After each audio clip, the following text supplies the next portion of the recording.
Hi everyone, my name is Geffen and I'm a certified trainer supervisor in child and adolescent schema therapy. And I want to take you today to a journey into my clinic and share with you some vignettes from cases that I worked with and used schema therapy. Hoping that you'll be curious and enthusiastic to learn more about schema therapy and the way it can help you when dealing with the young clients. So first, before we dive into the vignettes, I suggest that you keep in mind that when working with children, the experience is before the cognition, meaning that the children learns from their experience in the world, from their interaction with the significant figures, and from those interactions, they build slowly the schemas. So they have a lot of life lessons that they learn throughout this period. And this is the time that actually they come to therapy, right? So they're in that phase that they're still learning. And the experiential work is on the here and now, working on those. We usually will do a lot of mode work and less schema because the schemas are still developing. And we're using events from the child's daily life or situation that occur in the session itself. Again, since the life lessons are learned now. Also want to suggest that it really helps me to imagine that when a young client enters the room, it's actually like a group of children come into the room, and each of them has its unique way of thinking and feeling. And my goal is to get to know each and every one of them. So sometimes the group of children that comes into the group, there will be two children that I will really hear more loudly. And I have to keep in mind that there are more children there, more modes, and to pay attention to what they are doing or what they're thinking. Sometimes it triggers them to be present in the room. This is to actually help the child learn about all his parts, all these different parts, observe them, and eventually help him to better express his needs, so his emotional need will be met. What I want to present is a session from a therapy with an 8-year-old. This session is not the first time I meet with her. She's been in therapy for a couple of months. And this is the first session I started using schema therapy tools. And I will show you how I did it and try to get to know her and the different kinds of modes. So she basically came into the room, landed, and started sharing about one experience she had at school. And what she shared goes like this. I was sitting in the classroom working on my assignment with a teacher's aide sitting beside me. It appears everyone nearby was giving me instruction on how to complete my work. I wanted to speak up and say, "Stop! I know what I need to do." But I remained quiet.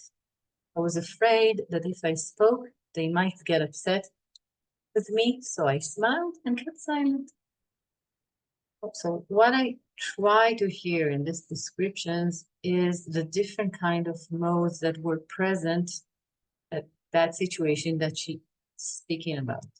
So I'm trying to really imagine her sitting in the classroom, but it's not only her.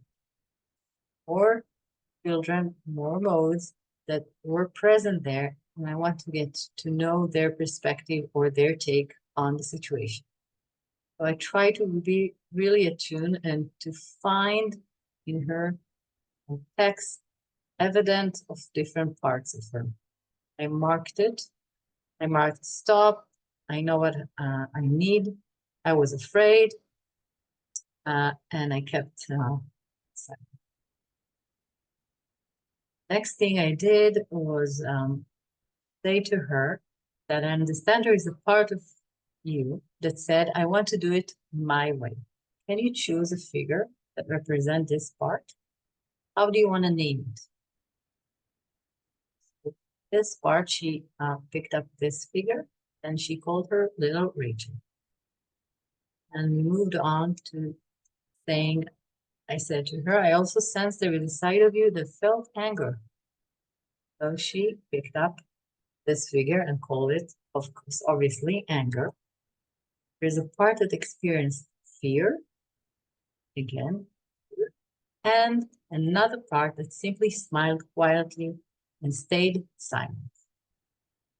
And she called it the guard. So now we have externalized her inner world, her inner modes, and it's easier for me and for her to look at those different modes and start playing with them and start to get to know them better. Okay, so the second goal of this session was to get to know each of the character. But first I want to say that when you're working with children, the therapist has to keep in his mind the translation, so-called, of the different figures that the scene is all about. Because sometimes it's really obvious, like fear figure is the vulnerable child mode, anger figure is the angry child mode. But the guard, and as you will see ahead, it's not so clear or understandable what he represents. And we need to keep in mind that when she speaks about the guard, she actually speaks from the compliance surrender mode. Little Rachel was at first I thought might have been the wise child, but later on I think it's little Rachel herself, little figurine that represents the actual Rachel. Okay, so we enter the monologue in the purpose to activate the scene as it happened at school. But now we want to hear the different sides of that experience. What I asked her to do is take one figurine, to take a big breath, deep breath, and really dive into being that part. So she started by saying, little Rachel. She took little Rachel in her hand, said, I'm worried that if I say I don't need help, my teacher's aide will feel upset and might stop working with me. Okay, we thank little Rachel for coming, and then she took fear. Fear said, something bad is going to happen. I can feel my stomach. After fear came anger. Said, whoa, I'm about to explode if you don't speak up. And really validate it and acknowledges appearance at the session. And then we move to the guard. Said, Rachel, say anything. Might hurt her feelings and she may refuse to work with you anymore. So what we have here is kind of disagreement between the modes. And I was curious and asked Rachel, I feel that anger, little Rachel, and the guard are disagreeing. What can we do now? And Rachel, without me even asking, got up and brought a new figure, and she introduced her as Smart Rachel, or the teacher. And then Smart Rachel turned to the guard and said, listen, Rachel wants to deal with anger. Can you please let her try? Try to speak up and say what she wants? Guard agreed, and then we moved the concrete figure a little bit further away from little Rachel. And little Rachel said, I want to deal with the teacher's aide on my own. If I will need help, I will say. That's her way talking to the guard. We did a little imagery scripting. We did a little role play between little Rachel and the teacher's aide. She started by saying, I want to try and to do the homework by myself. If I will need help, I will tell you. Expressing her need for autonomy, right? And expressing and what she thought and felt, which is amazing because before in the real situation, she kept silent. So that was a good and big step for her to even say it out loud in the therapy session. The teacher's aide, that was, he said, okay, I'm staying here beside you. Then Rachel said, I feel the guard is here. He stops me from saying anything else. He suddenly kept quiet and realized that something is happening. The guard came up. Then smart Rachel, we invited her into the scene, and she said again, thank you for coming. She said it to the guard, but it is okay. I'm here with her, and I will help her. So we were able to do a little bit more of this dialogue, and then we stopped, we ended the session. And at the end of the session, we checked how everybody is feeling. And what was really interesting is what the guard said. The guard said, I feel sad because it seems like little Rachel won't need me anymore. That was amazing in so many levels, but I want to focus on the fact that what she learned from the experience that we did at the session was the message that the guard is not a good part of her, or he sometimes gets in the way, or the message that she might have to give up and not use it anymore. And that's not the message I want her to take from the session, because again, coping modes are there to protect us.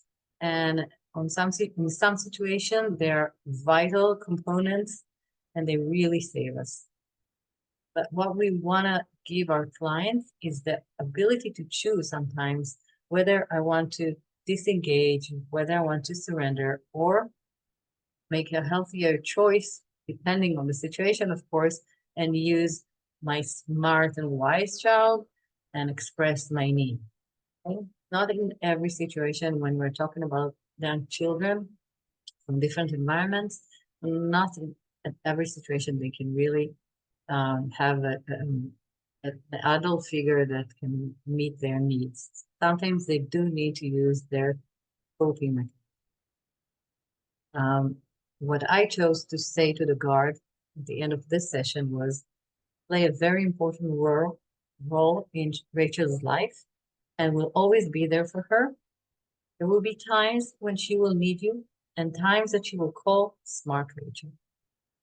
So that was the end of the session. Again, didn't say anything specifically for little Rachel to take away from the session, reflect on it. It was the first time we started working on it. I was amazed with her ability to even choose figures and to play with them and to dive into being each one of them, and just separated and said goodbye. What was amazing was what came the following session. She came back a week after and said, I have noticed that the guard, little Rachel and Fear, are with me in different situations. Which was amazing because then her wise child was really reflecting and noticing the different parts and was able to notice when they're coming. And then she kept exploring between the session and imagining the different parts that came in different situations at school, at home. And she introduced the different parts in the following session, and she had a funny way saying, this is the new kid in the classroom. I want to introduce you to him. And for example, we had Mr. Ice, and little Rachel said, you know, Ice has two roles. One is to help when you have injuries, freezes the spot and prevent from feeling the pain. But sometimes ice can be painful and then it's not good. other words, and that was the figure that she chose. In other words, really explaining the mechanism of the detached protector mode. That sometimes he can be really helpful and prevent me from feeling the pain, but other times he actually doesn't allow me to get what I need. And then there's another kind of pain that comes out of that. Okay, so she was really wise in saying that. And she also introduced Mr. Liar. Again, those were her names. She chose them, of course. And Mr. Liar and Mr. Fear are best friends. When Mr. Fear comes, and I'm supposed to say something, and I don't know what or how to say, Mr. Liar comes and say, everything is fine, nothing happened. And this is Mr. Liar. So you can see how we need to, and it develops more as child learns more about the different parts. So if you see the cat in a situation, you need to remember that he represents the detached protector mode. His name is Mr. Liar, and we address him that way. Okay? What I try to do this session is to remain as close as I can to her language, to her way of expressing the different parts, and then to get to know them. You can see it really opened up a whole new world for her to express herself. When coming to think about what Rachel learned from the experience in the session, I was thinking about a couple of things. First, the message of my opinion matters. I can say something, someone else is really listening. It's okay to express my feelings. It can be anger, it can be fear, anxious, and there is a room for that. Nobody's kind of reacting in a exaggerated way, and I get, again, a good attention for those. When the guard is present, it prevents me from saying what I need. I have a variety of characters in me. Each time a different character speaks, and each character has a different role in my life. Of course, she might have picked up more messages that was kind of letting you into her little shoes and feeling what she could have taken from that experience, again, without any psychoeducation words, but learning from what we did. I'm going to do the conceptualization of that I did as a therapist. I think I used a lot of reparenting and empathic confrontation in that session. I did a reparenting to the angry side and to the fear, of course, to the wise child, a lot of validation for their emotion, and also I use empathic confrontation when I dealt with a guard, saying that he has a place. I know that he's coming up from good goals. He has he's like a bodyguard that protects you, but sometimes it can be not so adaptive, and we need to hear or give room.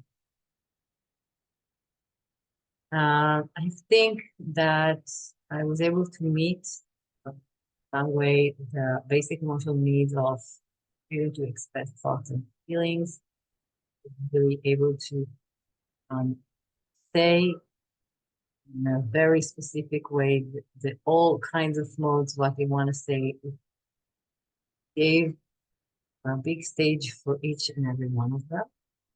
We met the need for autonomy. She could have picked the figures. She decided what to do with them.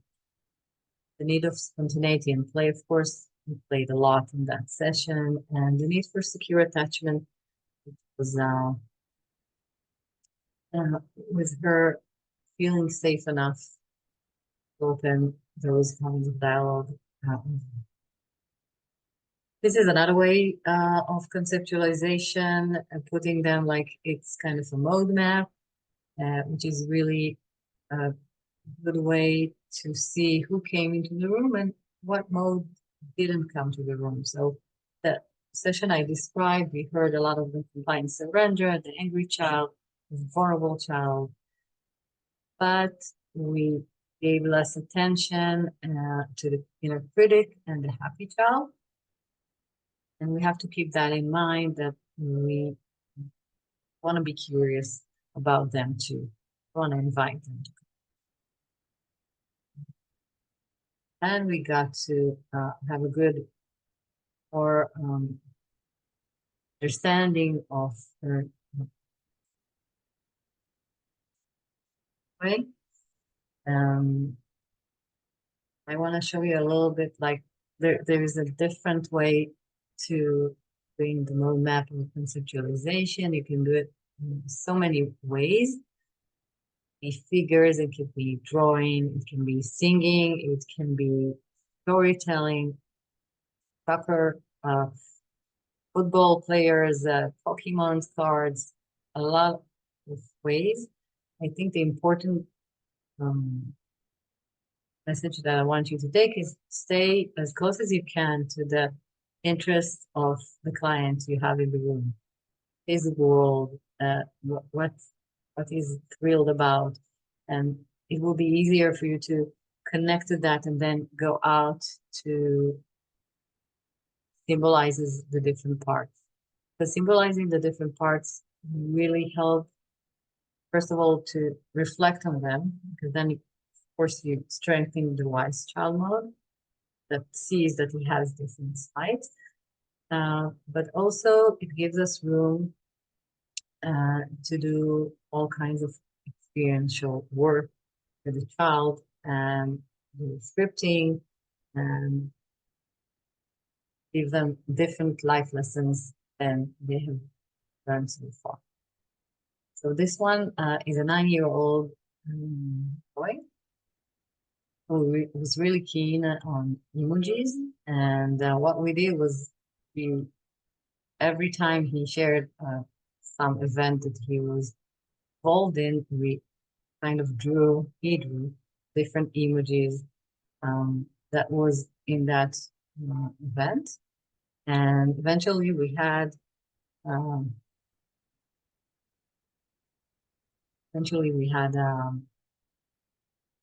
like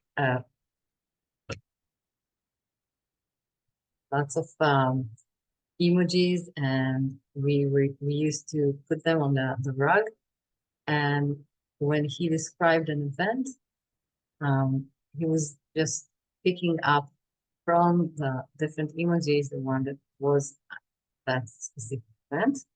And we did that with, also we played with a little car that was driving. He was driving it from mode to mode, picking up the modes that he was that he saw or thought that it was on that event. As you can see, we really triggered the happy child mode. Hey, thank you so much. I hope I got the chance to really trigger your curiosity, and maybe it would contribute to your understanding of how schema therapy with child and adolescent works. Hope to see you.